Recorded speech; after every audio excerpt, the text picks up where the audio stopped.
Ready to escape into a world of enchanting pixels? What is up, my peeps? And today we're going to be reading Aladdin. So without further ado, let's get into it. Agrabah, I think is how you say that, was an enchanting city, a lush tree-filled oasis in the desert where date palms grew and waters flowed like silver in the twilight. It was also a place of mystery and danger where knives flashed in the dark and blinding sandstorms choked one's breath. One chilly night, under a bright crescent moon, a lone man set astride his steed. The man's name was Jafar, royal advisor to the Sultan. Perched quietly on his shoulder was a red and blue parrot called Ago. Together, they waited in silence for the thief. At last, a panting horse bearing a man in rags galloped up to them.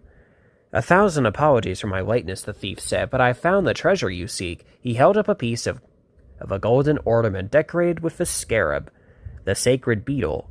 Jafar reached inside his robe and pulled out the other half of the ornament. The instant he joined the halves together, a crash of thunder shook the still air. The scarab glowed and leaped from Jafar's hand. Surrounded by a blinding light, it streaked across the dunes. "Give chase!" Jafar shouted, spurring his horse. "It will lead us to the Cave of Wonders and the lamp." Jafar and the thief raced after the magical scarab, which split apart and lodged into the sand. With a roar, the huge head of a tiger god rose from the trembling dune, its scarab eyes burning like coals. It opened its cavernous mouth to reveal a stairway winding endlessly downward. "At last!" breathed Jafar. "After all my years of searching, I have found the Cave of Wonders." He pushed the thief towards the tiger gods, gasping. "Maw, now bring me the lamp," he charged, "and the rest of the treasure is yours.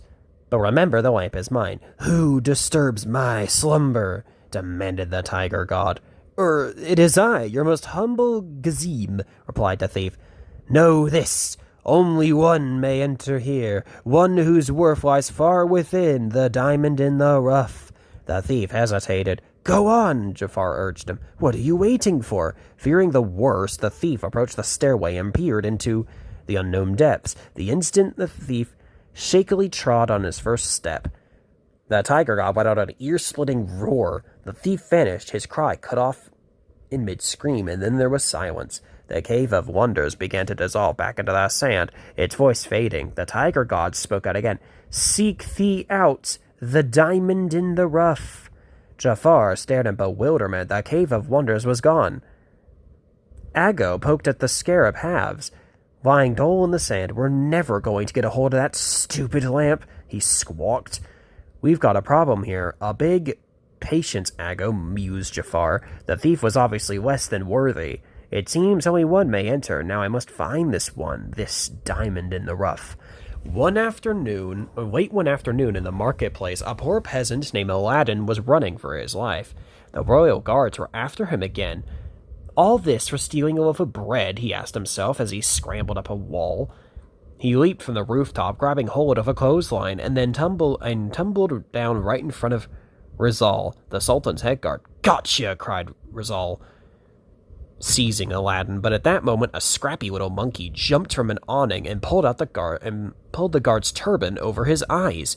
"Perfect timing, Abu," said Aladdin. "Come on, let's get out of here." They darted through the city, dodging the guards at every turn. At last they dropped to safety behind a high wall. "And now," Aladdin said to Abu, taking the bread from inside his shirt, "we feast."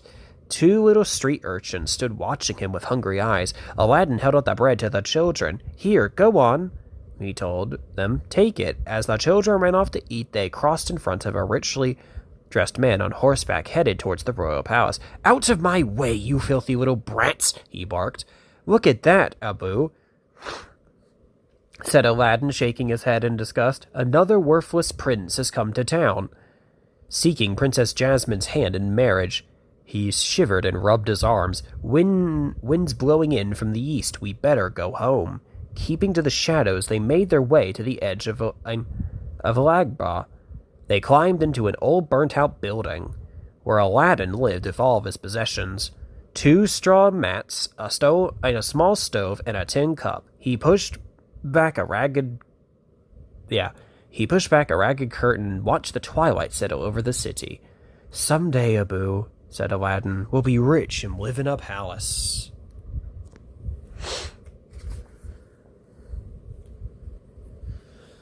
The next morning, Princess Jasmine knelt in the royal garden, stroking her pet tiger.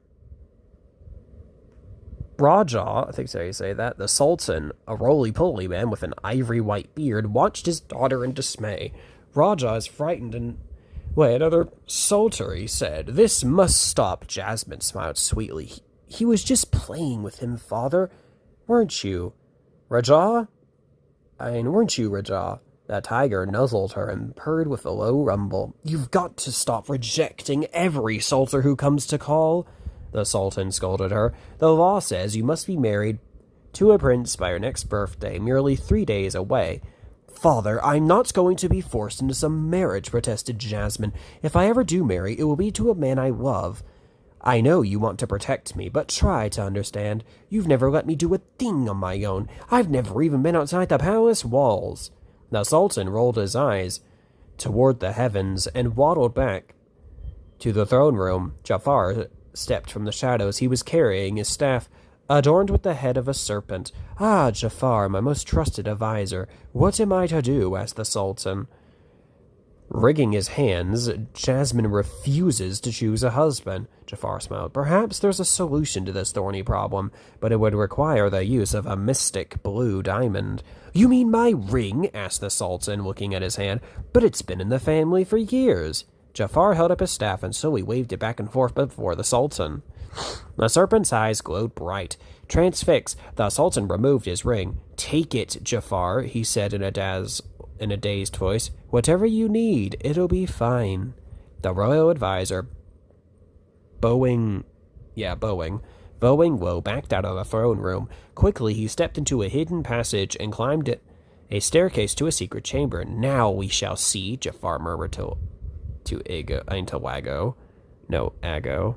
I think so you say that. Anyway, he hastened across the room to a brass hourglass. Holding his breath, Jafar inserted the Sultan's ring into a groove on top.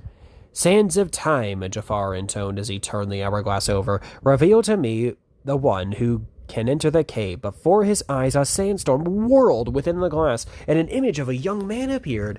It was Aladdin. "There he is," Jafar exclaimed to Ago. My diamond in the rough. Let's have Razul extend this boy an invitation to the palace, shall we?" Out in the royal garden, Jasmine, concealed in a hooded cloak, was saying goodbye to Raja. "I'll miss you," she said, stroking his neck, "but I can't stay here and have my wife lived for me." Without looking back, she climbed a tree next to a wall and dropped down on the other side. She hurried from the palace grounds and found herself, for the first time in her life, wandering about the crowded streets of Agrabah.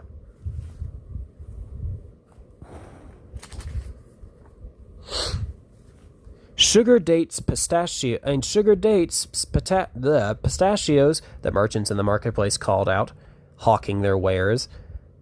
"Would the lady like a silver necklace? Try this melon. Your taste buds will dance and sing." Jasmine saw a little boy staring at a mound of ruby-red fruit. "You must be hungry," she said, and chose the ripest apple for him.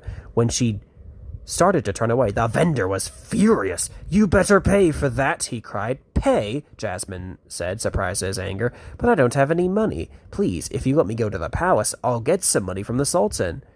"Do you know what the penalty for stealing is?" the vendor threatened, grabbing her hand and unsheathing his dagger. Aladdin, who had been watching from nearby, leapt forward.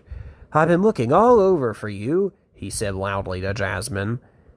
Then he whispered in her ear, "Trust me." He took the merchant's hand. "So glad you found her. My sister's a little crazy." The vendor was suspicious. "She says she knows the Sultan," he told Aladdin. "She thinks this monkey is the Sultan," said Aladdin, pointing to Abu. Jasmine knelt before Abu. "Oh, wise Sultan," she said, trying not to giggle. "How may I serve you?" "Get her out of here," the vendor told Aladdin. Aladdin led Jasmine through the market up to his dwelling. "Is this where you live?" she asked. Aladdin gestured to a gaping hole in the wall. "It's not much, but it's got a great view." He gazed over the rooftops at the palace, shimmering in the hot sun. "I wonder what it's like to live there." Jasmine murmured to herself, "People tell you what to do, and where Where are you from? Aladdin asked. I've never seen you in the marketplace before. Jasmine shrugged. It doesn't matter. I ran away and I'm not going back. My father is forcing me to get married. Without warning, Rasul and his guards burst into the room. Run! Aladdin yelled, but the guards were too quick. Jasmine threw back her hood. Unhand him, she commanded, by order of the princess. Aladdin was stunned. She was dressed in the finest silks, and a gleaming jewel adorned her hair. Princess Jasmine? Rasul stammered. What are you doing outside of the palace? That's not your concern, she replied. Release him at once. My orders come from Jafar, Rasul explained, dragging Aladdin away. You'll have to take it up from him. When they reached the palace, Jasmine summoned Jafar. It was several moments before he arrived. I cannot honor your request to release this boy, he lied. He was convicted of kidnapping you. The sentence was carried out immediately. Death by beheading.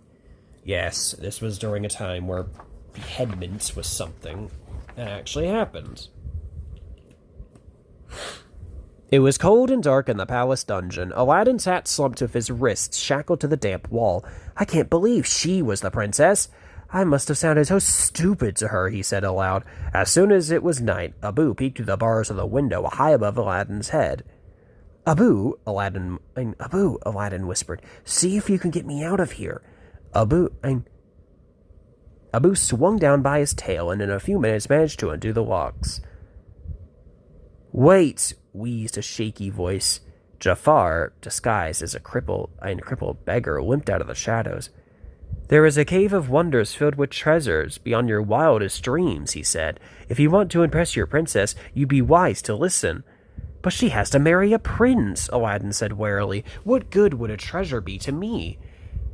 You've heard of the golden rule, said Jafar. Whoever has the gold makes the rules. Aladdin's eyes widened.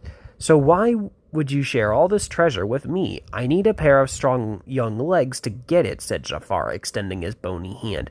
Do we have a deal? Aladdin looked uneasily at Abu as he shook hands with the beggar. Jafar pushed against a stone on the wall, and it slid back, revealing a staircase. Let us go. Let us go. Like that night, out in the chilly desert, Aladdin stood amazed at the cave of wonders emerged from the sands. Fetch the lamp, Jafar urged, pushing him forward, and you shall have your return. Who deserves my slumber? Demanded the tiger god. Aladdin gulped. It is I, Aladdin, he answered. Proceed. Touch nothing but the lamp. Aladdin made his way down the winding steps and found himself in an enormous cavern piled high with mountains of gold coins,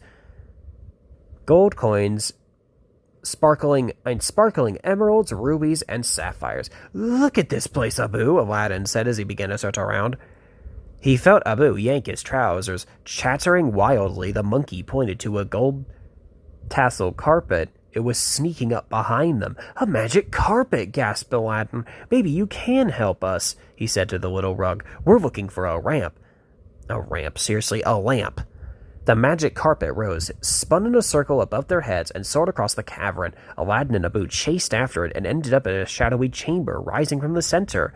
A huge pillar of rock stood in the shaft of light, filtering through a crack in the ceiling. Aladdin spied a small object resting on the very top. It was the lamp. Wait here, Abu, Aladdin said. Whatever you do, don't touch anything.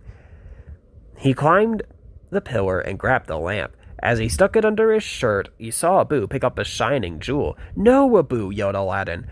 At once, the tiger god's voice echoed through the chamber.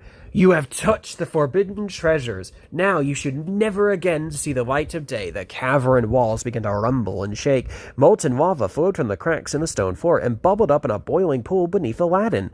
Clutching the pillar, Aladdin slipped towards the fiery liquid. At the last second, the magic carpet swept behind him. Zooming down, they plucked up Abu and rose towards the opening of the cave. Jafar was waiting for them with outstretched arms. Give me the lamp, he ordered, snatching it from Aladdin and hiding it under his cape. He pulled a sharp dagger from his sleeve. Now for your reward. Abu shrieked and sprang at Jafar, who cried out as the monkey, baring his teeth, bit him hard on the hand. Writhing in pain, Jafar struggled to free himself. He shoved Aladdin and Abu backward down into the depths where they landed. The ground quaked, and the cave sealed shut. "We're trapped," cried Aladdin. "Whoever that no-good beggar was, he's long gone with that lamp. Dear God."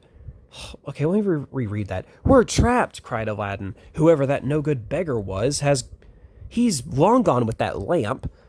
Abu grinned and revealed the lamp hidden under his vest. "You hairy little thief," Aladdin said with delight, squinting in the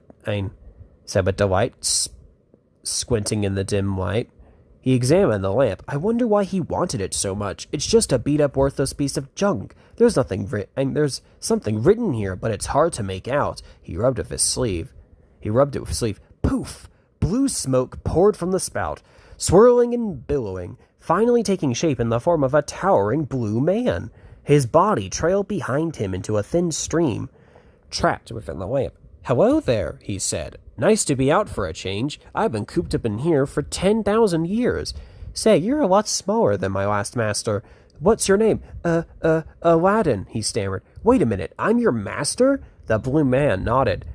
"Hey, what you rub is what you get. I'm the genie of the lamp. All set to grant you 3 wishes.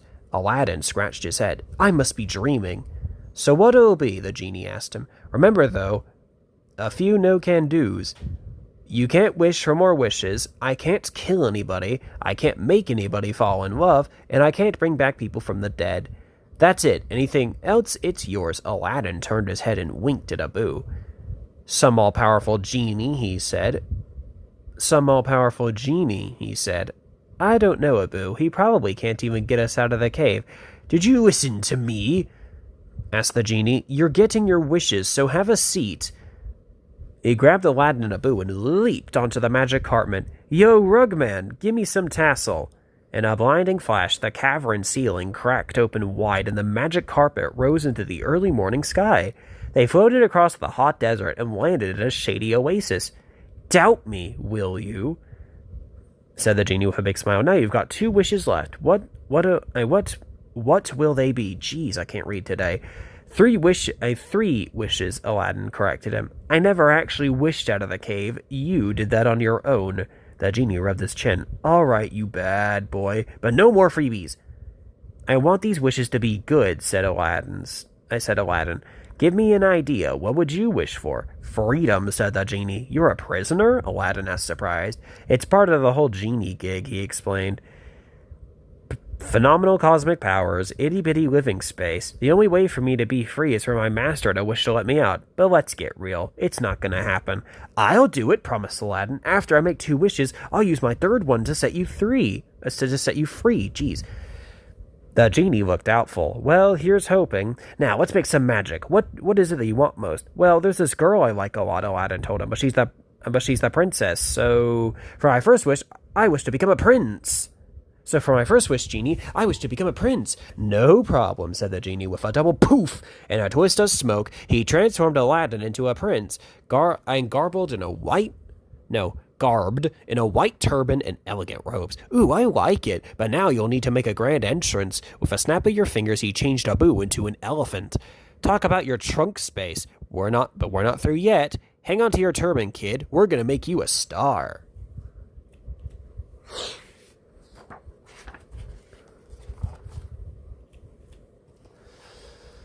That afternoon, Jafar rushed up to the Sultan. "Oh, great ruler," he announced, unrolling a long scroll. "There's a solution to your problem. It says right here that if the princess hasn't chosen a husband by her 16th birthday, the Sultan shall choose for her."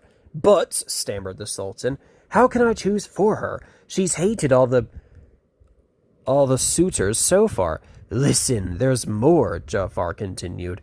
"In the event a suitor isn't found, the princess shall wed the royal advisor."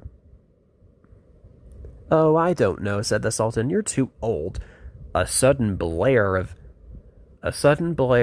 trumpets made him jump. "Something's going on in the streets," he said, rushing to the balcony. "Look, Jafar, there's a prince riding an elephant. He's coming towards the palace." "Make way!" shouted the genie, darting through the excited crowd. "Make way for Prince Ali Abwa!" The whole city welcomed the mysterious prince as he rode through the palace gates in front of the grand procession. "Your Majesty," Aladdin said to the Sultan, "I, Prince Ali Abwa, begin to seek your daughter's hand in marriage." "I'm delighted to meet you," replied the Sultan. "May I present Jafar, my royal advisor? We both agree that you've made a most impressive entrance." He nudged Jafar. "You might not have to marry Jasmine after all." "No, no," cautioned Jafar, eyeing the prince suspiciously. "I must advise against this. This man is not for the princess." "Oh, I'm sure I like her," insisted Aladdin, wondering where he had seen Jafar before. "But just let me meet her. I'll win her over." Unnoticed, Jasmine entered the throne room. "How dare you, all of you," she cried. "I'm not a prize to be won." Turning on her heels, she stormed out to the royal garden.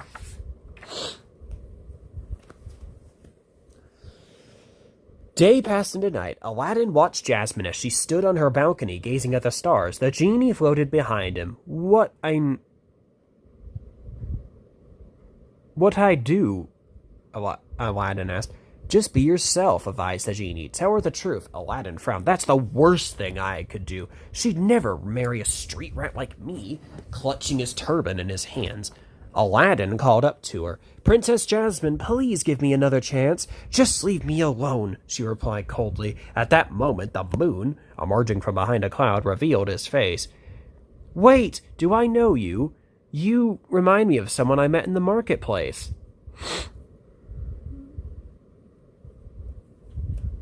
"Oh no," said Aladdin, "I'm a prince. My servants go to the marketplace for me." "Well," said Jasmine, "I'm not interested in marrying you. Now please go." Aladdin's shoulders slumped. "Before I leave," he added, "I want to tell you something." He stepped onto the magic carpet and floated up to the balcony. "I don't think you're a prize to be won. You should be free to make your own choice."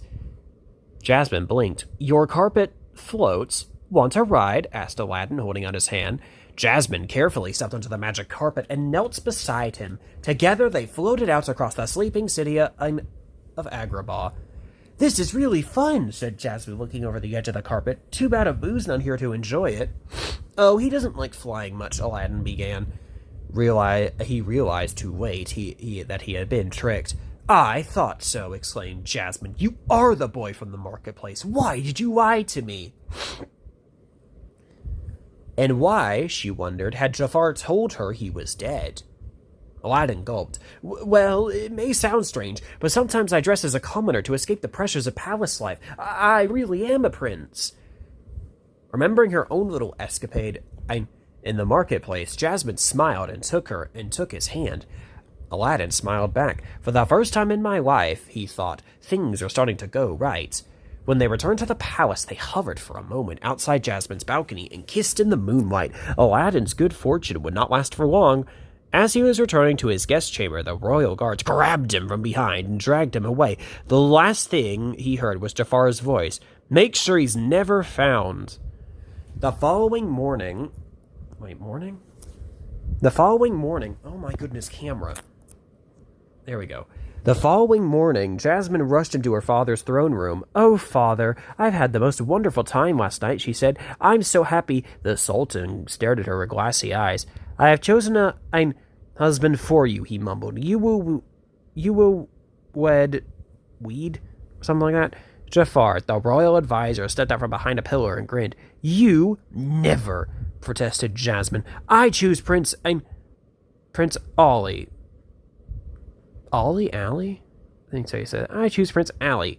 "Prince Ali is left like all the rest," Jafar informed her. A voice interrupted him. "Better check your crystal ball again, Jafar." When he saw Aladdin appear in the doorway, Jafar staggered backward. "Prince Ali?" "Tell them the truth, Jafar," said Aladdin, holding the lamp. "Last night you tried to have me killed if I hadn't wished for my genie to save me." "You're lying," Jafar hissed. Yes, you're lying," echoed the Sultan. "Father, what's wrong?" Jasmine cried. "You're acting so strange." Aladdin wrestled the snakehead staff from Jafar's grip and smashed it on the marble floor. The Sultan rubbed his eyes, coming to his senses. "You traitor, Jafar!" He called for the guards. Jafar made a lunge for the lamp, but Aladdin was too fast for him. As the guards rushed into the room, Jafar threw down an exploding smoke pellet, and in the confusion, escaped. "Find him!" the Sultan ordered. He turned to Aladdin, beamed. "So, Prince Ali, my daughter is finally chosen. You will be wed at once. You will be happy and prosperous, and one day, my boy, you will become Sultan." He floated up to... Aladdin was stunned. Later, as he returned to his palace suite, the genie floated up to him with open arms. "Congratulations, you've won Jasmine's heart. But don't forget your third wish. Free the genie!" Aladdin looked a little guilty. "The only reason anyone thinks I'm worth anything is because of you. What if they find out I'm not a prince?" "Sorry, genie, but I can't free you." "I understand," replied the genie. "You lied to everyone else. Why not me?" Downcast, he disappeared back into the lamp. "Go ahead and be like that," Aladdin grumbled. Tossing the lamp on a cushion, he stopped himself. "What am I doing? Genie's right. I've got to tell Jasmine the truth." At that moment, Aladdin heard Jasmine call from the garden. Prince Ali, come quickly." Aladdin hurried outside, but she wasn't there. In the evening, a huge throng gathered in the palace courtyard to celebrate Jasmine's birthday and await the announcement of her engagement. The Sultan, with Jasmine at his side, stood proudly before them. "People of Agrabah," he announced, "the day has come at last where Princess Jasmine will be wed to Prince Ali Abwabah. I think so you say that. With a flourish, he pulled back a curtain and gestured to Aladdin to step forward. "Jasmine, listen," Aladdin whispered, smiling weakly.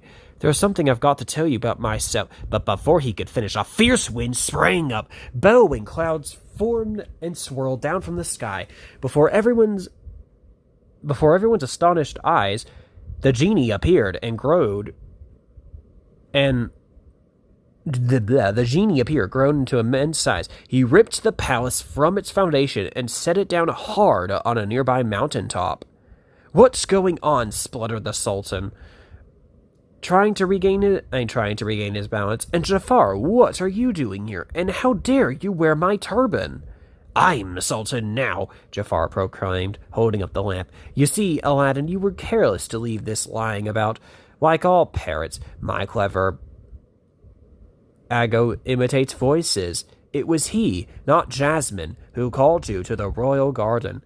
While you were looking for her, Ago stole the lamp for me." Jafar briskly rubbed it with his sleeve. The genie appeared instantly.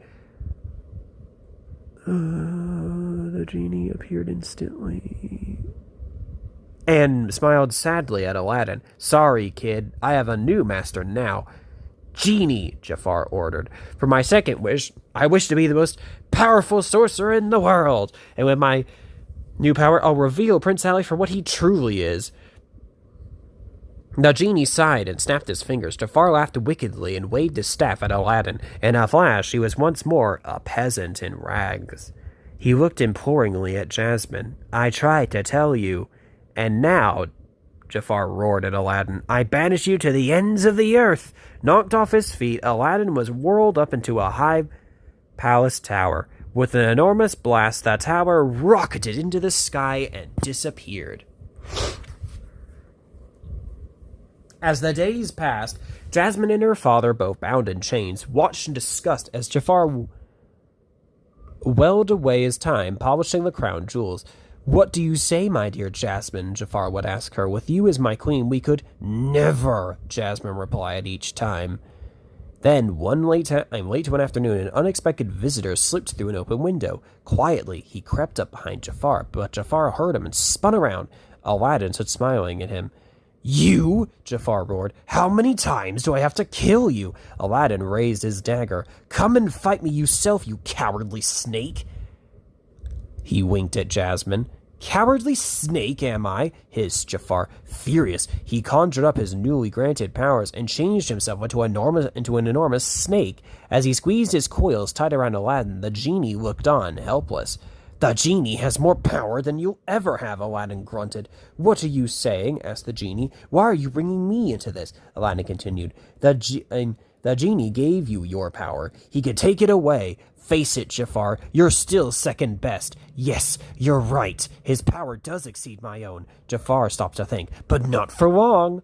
He uncoiled himself from Aladdin and transformed back into a man. Rubbing the lamp, he made his third and final wish. I wish to be an all-powerful genie! Jafar cried out in triumph as he rose from the lamp. I'm a genie. I have absolute power. I can control the universe. Aladdin grabbed Jafar's lamp. You wanted to be a genie, he told him. Now, you must put up with everything that goes with it. Unless someone summons you, you must stay inside your lamp.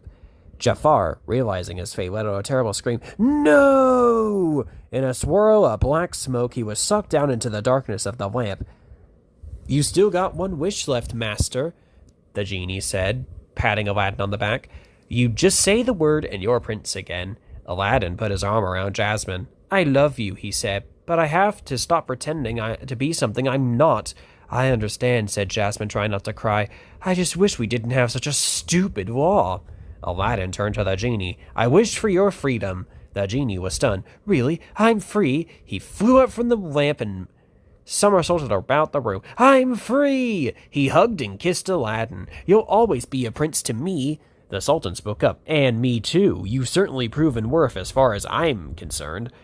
As Sultan, I will change the law. Jasmine shall marry whomever she pleases. Jasmine threw her arms around Aladdin, and kissed him. Tell me something, she asked. How did you get back from the ends of the earth? Aladdin grinned. Jafar forgot the magic carpet was up in the tower. Want a ride? Jasmine laughed and stepped onto the magic carpet. Holding hands, they floated through the starry sky, back to the enchanting city of Agrabah. Also, I don't know why there's this gigantic tear here. It's kind of weird. And back here, too. Dang, what the heck happened on this page? Wow, I really do apologize for that. Anyways, the end. Here's some history about the story and movie. And our next story stop will be The Lion King. Yes. So, don't forget to like, comment, and subscribe, and talk to y'all later.